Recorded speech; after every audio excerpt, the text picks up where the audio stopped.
Hi everyone, কেমন আছো সবাই? আমার নতুন একটা ব্লগে সকলকে অনেক অনেক ওয়েলকাম। অনেক দিন বাদে আজ থেকে আবার ব্লগ বানানো স্টার্ট করছি। Actually I was feeling little bit down, তো কিছুই করতে ইচ্ছে করতো না। ব্লগ বানানো বলতে গেলে একদম ছেড়েই দিয়েছিলাম, যেটা আমার প্যাশন বলতে পারো। তো এরপর তো আবার আমরা ঘুরতে গেলাম। তার বড় ব্লগ তোমাদের সাথে শেয়ার করেছি, মিনি ব্লগও কিছু শেয়ার করেছি।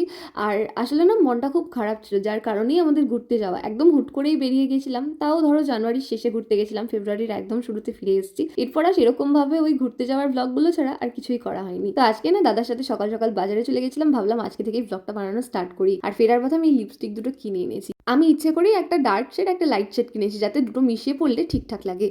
তো দুপুরবেলায় চলে গেছিলাম স্নান টান সেরে আমার খুব প্রিয় একটা কাজ করতে, সেটা হলো সেলফ পোর্ট্রেট ক্যাপচার করা। এরকম ভাবে শাড়ি টাড়ি পরে সাজুগুজু করে ছবি তুলতে আমার কিন্তু বেশ ভালোই লাগে। তো এই হলো আমার সেট আপ। ট্রাইপডে ফোন অ্যাটাচ করে আমি ছবি তুলি, আর মায়ের একটা পুরোনো শাড়ি দিয়ে ওই ব্যাকড্রপ মতো বানিয়েছিলাম। এটা দেখার পর মা আমাকে খুব বকবে। তো সন্ধ্যাবেলায় সবার জন্য চাউমিন বানিয়েছিলাম, যদিও মা আর খাইনি, আমি আর দাদা দুজন মিলেই খেয়েছিলাম।